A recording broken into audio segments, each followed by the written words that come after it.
দক্ষিণ মাছবান মধ্য ইংৰাজী বিদ্যালয়ৰ সন্মানীয় শিক্ষক শিক্ষয়িত্ৰীসকল আৰু আমাৰ অতিকৈ মৰমৰ ছাত্ৰ ছাত্ৰীসকল, আমাৰ 5 জুনৰ পৰা সমগ্ৰ শিক্ষা অসমৰ উদ্যোগত গ্ৰীষ্মকালীন শিবিৰ অনুষ্ঠিত হৈ আছে। 5 জুনৰ পৰা 12 জুনলৈ, আজি 10 জুন। আজিৰ নিৰ্দিষ্ট কাৰ্যসূচীত আছে, আমি বৰ্ডত লিখি দিছোঁ, কি লিখি দিছোঁ? শক্তি সংৰক্ষণ। কোৱাচোন তোমালোকে? ইংৰাজীত আমি কম ছেভ এনাৰ্জি। তাৰমানে আমি এই যে কাৰেণ্ট দিছোঁ, ফেন চলিছে, লাইট জ্বলিছে, এইবোৰ বিদ্যুৎ শক্তি। আমি তাপত যে জুইত যে আমি কিবা গৰম কৰোঁ, সেয়া হৈছে কি? তাপ শক্তি। তাৰোপৰি সূৰ্যৰ ৰশ্মিৰ সহায়ত আমি শক্তি উৎপাদন কৰিব পাৰোঁ। সোলাৰ এনাৰ্জি, সৌৰ শক্তি বুলি কয়। তাৰ সহায়ত আমি লাইট জ্বলাব পাৰোঁ। এই যে শক্তিবোৰ আমি ব্যৱহাৰ কৰি থাকোঁ, আমি ব্যৱহাৰহে কৰি থাকোঁ, শক্তি হৈ গৈ থাকে। তাৰে কিছুমান শক্তি আমি এবাৰ ব্যৱহাৰ কৰিলে আকৌ ব্যৱহাৰ কৰিব পাৰোঁ, আৰু কিছুমান শক্তি এবাৰ ব্যৱহাৰ কৰিলে আমি আকৌ ব্যৱহাৰ কৰিব নোৱাৰোঁ। বৰ্ডত তোমালোকে চাবা, শক্তি সংৰক্ষণ, ছেভ এনাৰ্জি, এক নৱীকৰণযোগ্য শক্তি। কি শক্তিৰ কথা কৈছো? নৱীকৰণযোগ্য শক্তি, ৰিনিউৱেবল এনাৰ্জি। তাৰমানে আমি যাক বাৰে বাৰে ব্যৱহাৰ কৰিব পাৰোঁ। উদাহৰণ, এক্সাম্পল, সৌৰ শক্তি, সোলাৰ পাৱাৰ। সোলাৰ আৰু শক্তিটো আমি এনাৰ্জি, পাৱাৰ বুলিও কওঁ, সোলাৰ পাৱাৰ। এই আমাৰ সৌৰ শক্তি উৎপাদন কৰিলে কি হ'ব? বিদ্যুৎ ৰাহি হ'ব। আমি যে শক্তি ব্যৱহাৰ কৰি আছোঁ, সেই শক্তি ব্যৱহাৰ হৈ গৈ আছে, মানে কিছুমান যিবোৰ আমি নৱীকৰণযোগ্য নহয়, সেইবোৰ আমি দ্বিতীয়বাৰ নাপাওঁ। সেইটো হওঁতে হওঁতে কি হ'ব? শক্তি আমাৰ কমি যাব। ব্যৱহাৰ কৰা শক্তি, তাক আমি ৰাহি কৰিব লাগে, সংৰক্ষণ কৰিব লাগে। কাৰ কাৰণে? আমাৰ নিজৰ কাৰণে, ভৱিষ্যতৰ প্ৰজন্মৰ কাৰণে। ইয়াত সৌৰ শক্তি ব্যৱহাৰ কৰি বিদ্যুৎ উৎপাদন কৰিলে আমি যিটো জলবিদ্যুতৰ পৰা আমি বিদ্যুৎ উৎপন্ন কৰোঁ, এইটো আমি ৰাহি কৰিব পাৰোঁ। আৰু সৌৰ শক্তিৰ আটাইতকৈ এটা ভাল সুবিধা আছে, এই শক্তি উৎপাদন কৰিলে আমাৰ পৰিৱেশ প্ৰদূষণ নহয়। এতিয়া এই সৌৰ শক্তি বুলি কওঁতে এটা মডেলৰ নিচিনা তোমালোকক ইয়াতে দেখাইছোঁ।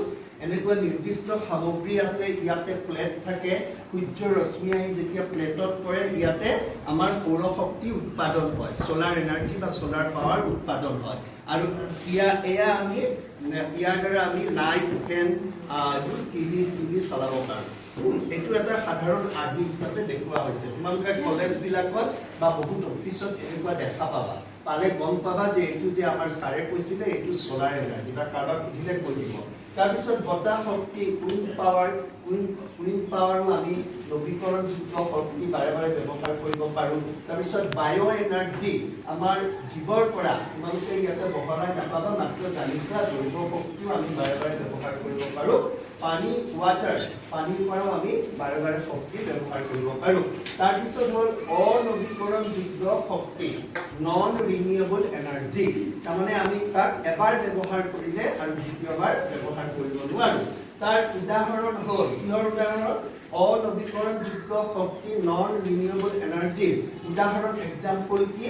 অইল আৰু পেট্ৰলিয়াম। আমাৰ অসমত আছে, হয়নে? এই তেল আৰু পেট্ৰল যেতিয়া এবাৰ খৰচ হয়, সি শেষ হৈ যায়, আৰু দ্বিতীয়বাৰ আমি তাক ঘূৰাই পাব নোৱাৰোঁ, বা সেই শক্তি আমি দ্বিতীয়বাৰ ব্যৱহাৰ কৰিব নোৱাৰোঁ। সেইকাৰণে আজিকালি কি হৈছে? কাৰেণ্টত চলা গাড়ীও ওলাইছে। গুৱাহাটীতো ওলাইছে city bus, green city bus. আৰু ইয়াত টমটমবিলাক চাৰ্জ দি থ'ব লাগে। সেইটোৱে পৰিৱেশ প্ৰদূষণ ৰোধতো সহায় কৰে। তাৰপিছত কয়লাটো জানাই, আগতে কয়লাৰ চৌকাও আছিল, এতিয়াও আছে। কয়লাৰ ষ্টিউ চলায়। সেই কয়লাটো এবাৰ যেতিয়া শেষ হৈ যাব, আমি দ্বিতীয়বাৰ আমি নাপাওঁ। প্ৰাকৃতিক গেছ, হয়নে? সেইটো এবাৰ শেষ হৈ গ'লে আৰু দ্বিতীয়বাৰ নাপাওঁ। আমি শক্তি সংৰক্ষণ কিয় কৰিব লাগে? Save energy. কৈছোঁ যে আমাৰ নিজৰ নিৰাপত্তাৰ কাৰণে, পৃথিৱীখন ৰক্ষা কৰাৰ কাৰণে আমি শক্তি সংৰক্ষণ কৰিব লাগে। এই যে ফেন চলি আছে, সাধাৰণ কেইটামান কথা কওঁ। আমি ইয়াৰ পৰা ওলাই গ'লে, ৰুমটোৰ পৰা ওলাই গ'লে আমাৰ প্ৰথম কৰ্তব্য কি? চুইচকেইটা অফ কৰি যাব লাগে। কাৰণ মানুহ নাথাকিলে ফেন চলি থাকিব, তাৰ ব্যৱহাৰ নহয়, কিন্তু শক্তিটো ক্ষয় হৈ আছে। তুমি যদি ঠাণ্ডা দিনত ঘৰৰ ভিতৰত থকা গৰম কাপোৰ পিন্ধি থাকিব লাগে, বহুত মানুহে ঘৰৰ ভিতৰত হিটাৰ জ্বলায়, তেতিয়া শক্তিটো গৈ থাকে, যিটো তাপ শক্তি বা বিদ্যুৎ শক্তি, সেই বিদ্যুৎ শক্তিটো হিটাৰ জ্বলালে গৈ থাকে। তাৰপিছত তুমি ট্ৰেফিক জামত বহুতে স্কুটাৰ বাইক গাড়ী থৈ দিয়ে ষ্টাৰ্ট বন্ধ কৰিব লাগে তেতিয়া এই তোমাৰ জাতীয় পদাৰ্থটোৰ ক্ষয় নহয় শক্তিটো ৰাহি কৰিব পাৰি তাৰপিছত ফ্ৰিজৰ পৰা বস্তু উলিয়াই যদি তুমি গৰম কৰিব বিচাৰিছা ফ্ৰিজত থাকিলে কম উষ্ণতাত ঠাণ্ডা থাকিব বা গোট মাৰি থাকিব সেইটো যদি অলপ সময় বাহিৰত থৈ দিয়া বাহিৰৰ টেম্পাৰেচাৰ বা উষ্ণতাৰ লগত কি অলপ গলিলে তেতিয়া যদি তাপত দিয়া তেতিয়া তুমি গেছত বা খৰিত য'তেই নিদিয়া সেইটো তোমাৰ কি হ'ব কম পৰিমাণে তাপটো ব্যৱহাৰ হ'ব তাৰমানে অলপ হ'লেও শক্তি ৰাহি হ'ল আমি যদি 1 ইউনিটকৈ বিদ্যুৎ ৰাহিও কৰিব পাৰোঁ আমি যদি পৰিকল্পনা কৰি লওঁ তেতিয়াহ'লে আমি জীৱনটো সুখৰ কৰিব পাৰিম আৰু শক্তি সংৰক্ষণ কৰিলে কি হয় অৰ্থৰ অপচয় নহয় টকা আমি ৰাহি কৰিব পাৰোঁ পৃথিৱী নামৰ গ্ৰহটো আমি ভালদৰে ৰাখিব পাৰোঁ আৰু আমাৰ মানৱ জীৱনটো বেছি সুৰক্ষিত হৈ থাকে আমাৰ ভাৰতৰ এটা বিভাগ আছে শক্তি সংৰক্ষণ বোৰ্ডে তেওঁলোকে কি কৰিছে সেই বিভাগে ভাৰতত প্ৰতি বছৰে 14 ডিচেম্বৰত ৰাষ্ট্ৰীয় শক্তি সংৰক্ষণ দিৱস পালন কৰে ৰাষ্ট্ৰীয় শক্তি সংৰক্ষণ দিৱস ভাৰতবৰ্ষত প্ৰতি বছৰে কেই তাৰিখে পালন কৰে 14 ডিচেম্বৰত কোৱাচোন 14 ডিচেম্বৰ কেই তাৰিখে পালন কৰে 14 ডিচেম্বৰ এতিয়া প্ৰশ্ন হ'ল অকল 14 ডিচেম্বৰত হেনো আমি চিন্তা কৰিব লাগে নেকি শক্তি সংৰক্ষণৰ নহয় আমি প্ৰতিদিনে প্ৰতি মুহূৰ্ততে শক্তি সংৰক্ষণ কৰাৰ বিষয়ে আমি চিন্তা কৰিব লাগে মই চমুকৈ ক'লো এই বিষয়ে আমাৰ মৃণাল বৰুৱা ছাৰেও তেওঁৰ ভাষাৰে দুআষাৰমান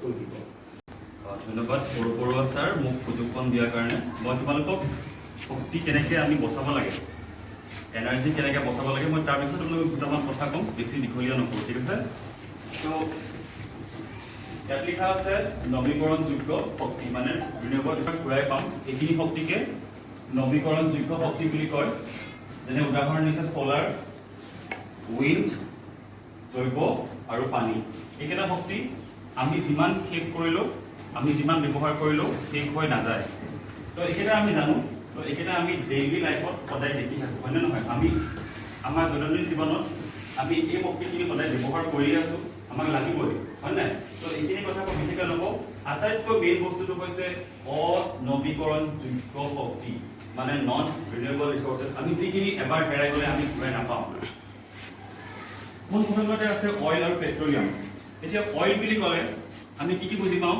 পেট্ৰল ডিজেল আৰু এটা অইল আছে আৰু এটা কি বুলি কয় ক্ৰুড অইল বুলি কয় মনত থবা কি বুলি কয় ক্ৰুড অইল তো এইবিলাক বস্তু আমি ক'ৰ পৰা পাওঁ আমি এইবিলাক মাটিৰ তলৰ পৰা পাওঁ আৰু এইবিলাক বস্তু আমাৰ যিটো হাৰত ব্যৱহাৰ কৰা হৈছে এই বস্তুবিলাক লাহে লাহে লাহে লাহে কমি গৈ আছে তোমালোকে ইয়াত এটা গম পোৱা নোপোৱা পেট্ৰল ডিজেল আৰু ক্ৰুড অইল এই বস্তুটো আমি পৃথিৱীত আৰু মাত্ৰ